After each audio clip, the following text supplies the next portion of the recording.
Good morning, praise the Lord, ઈશ્વરનો આભાર માનતા આવો આજના દિવસની શરૂઆત પ્રભુના વચનથી અને ટૂંકા મનનથી કરીએ. યહોવાએ ન્યાયની રૂએ તને કરેલી શિક્ષાનો અંત આણ્યો છે.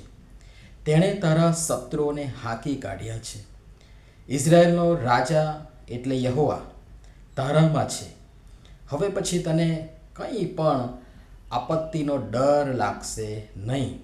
સફાન્યા પ્રબોધકનું પુસ્તક 3 અધ્યાય 15મી કલમ 1-15 અથવા તો 1-20 સુધી જોવા માટે પ્રયાસ કરશો.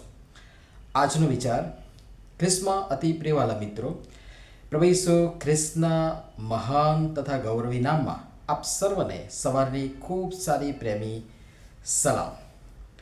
ખૂબ જ ઉત્તેજનદાયક, હિંમત પ્રદાન કરનારું દેવનું આ વચન. પ્રભુ યહોવાનો આભાર અને ધન્યવાદ. કેટલીક વાર પરમેશ્વર ન્યાયની રૂએ સુધાર માટે સમજાવવા અને આપણને પાછા ફેરવવા, સુધારવાના ભાગરૂપે શિક્ષાનો પણ ઉપયોગ કરે છે. એમાં આપણે નાસીપાસ ન થતાં તેનો સ્વીકાર કરી સુધારો કરીએ, કારણ કે એ કાયમ રહેશે નહીં, પણ ટૂંક જ સમયમાં તેનો અંત આવશે અને એ અંત ખુદ દેવ પોતે લાવશે. અને ત્યાર પછીનો જે સમય છે એની આપણે કલ્પના પણ ન કરી શકીએ એવો આનંદદાયક હશે, કારણ કે દેવ આપણામાં અને આપણી સાથે હશે. કેટલું બધું ગજબનું!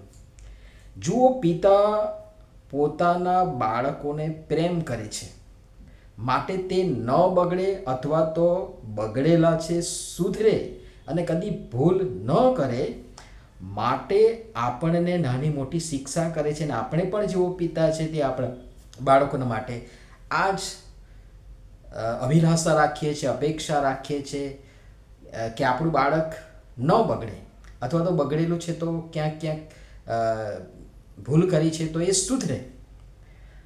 માટે આપણે શિક્ષા કરતા હોઈએ છીએ. એ આપણને નુકસાન કરવા માટે કે મારી નાખવા કે નાશ કરી દેવા માટે નહીં, પણ સુધારવા. તો આકાશમાંના આપણા પિતા આપણને સુધારવા શિક્ષા કરે તો એ કેટલું વિશેષ કરીને સ્વીકારવું જોઈએ. અને એનાથી એ તો સાબિત થાય છે કે આપણા પિતા છે ને આપણે તેમનું બાળક છીએ. તમે હિંમતપૂર્વક તેમાંથી પસાર થાઓ અને તમે જોશો તમારા માટે દેવે 8 પ્રકારના આશીર્વાદો મૂકી રાખ્યા છે, જે આજના વચનમાં આપણે જોઈ શકીએ છીએ. પહેલી બાબત, તે સર્વની ખબર હું તે સમયે લઈશ જેવો તને દુઃખ દે છે. બીજી બાબત, તને હું બચાવીશ. જે લંગડાઈ છે અથવા જેને જાણી જોઈને લંગડું કરી દેવામાં આવ્યું છે. ત્રીજી બાબત, તેને હું પાછી લાવીશ. જેને હાંકી કાઢવામાં આવ્યું છે, કોઈક રીતે હેરાનગતિ કરીને તેને દૂર કરી દેવામાં આવ્યું છે, તેને હું પાછી લાવીશ. ચોથી બાબત, તેઓને હું પ્રશંસનીય તથા નામીછા કરીશ. જેઓને ખોટી રીતે બદનામ કરવામાં આવ્યા છે, ઇજ્જત જવાડવામાં આવી છે, તેમના માટે ઈશ્વરનું અભય વચન, હું તેઓને પ્રશંસનીય તથા નામીચા કરીશ. પાંચમી બાબત, હું તમને અંદર લાવીશ. જેમને આપણે વાડાની બહાર જ રાખ્યા છે કે પછી વાડામાં આવવા જ નથી દીધા, તેઓના માટે.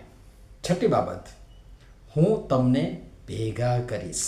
આપણે આજનો સમય, સાંપ્રત સમય ભેગા કરવા અથવા તો ભેગા મળવા નહીં, પણ અલગ થવા, વિખવાદ, ફૂટફાટ, પ્રશ્નો વગેરે ઊભા કરવા માટે જાણે આપણે સર્જાયા છે. એ આપણું વર્તન છે. પણ પ્રભુનું વચન કહે છે કે હું તમને ભેગા કરીશ. સાતમી બાબત, હું તમારી નજર આગળ તમારી ગુલામગીરી ફેરવી નાખીશ. સ્વતંત્રતાનો ગેરલાભ ઉઠાવી આપણે બેફામ બન્યા, બેદરકાર બન્યા, બેજવાબદાર બન્યા. પોતાના જ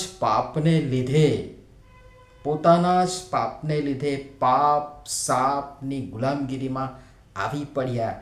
એવા આપણને પ્રભુ ઉત્તેજન આપતા કહે છે કે હું તમારી નજર આગળ તમારી ગુલામગીરી ફેરવી નાખીશ. 8મી ને છેલ્લી બાબત, પૃથ્વીની સર્વ પ્રજાઓમાં હું તમને પ્રશંસનીય તથા નામીછા કરીશ.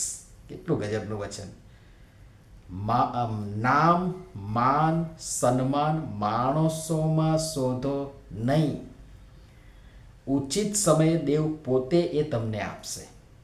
અને એ 8મી બાબત, પૃથ્વીની સર્વ પ્રજાઓમાં હું તમને પ્રશંસનીય તથા નામીચા કરીશ. આ તમામ 8 અભય વચનો અને આશીર્વાદો પરમ કૃપાળુ પરમેશ્વર પિતાએ તેમના પર ભરોસો કે વિશ્વાસ રાખનારાઓ માટે રાખી જ મૂક્યા છે. તો વિશ્વાસ કરો, દ્રઢ રહો અને એ તમામ સંપાદન કરો. પ્રભુ આપણને સમજવા માટે સહાયતા મદદ કરો. નમીએ પ્રાર્થના કરીએ.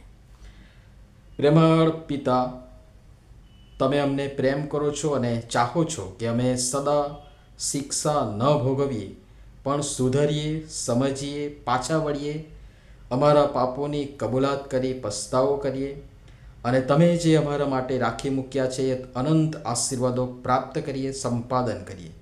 કૃપા કરીને અમારી સૌની તમે સહાય તથા મદદ કરો. પ્રભુ ઈસુના નામમાં આમેન. ધન્યવાદ.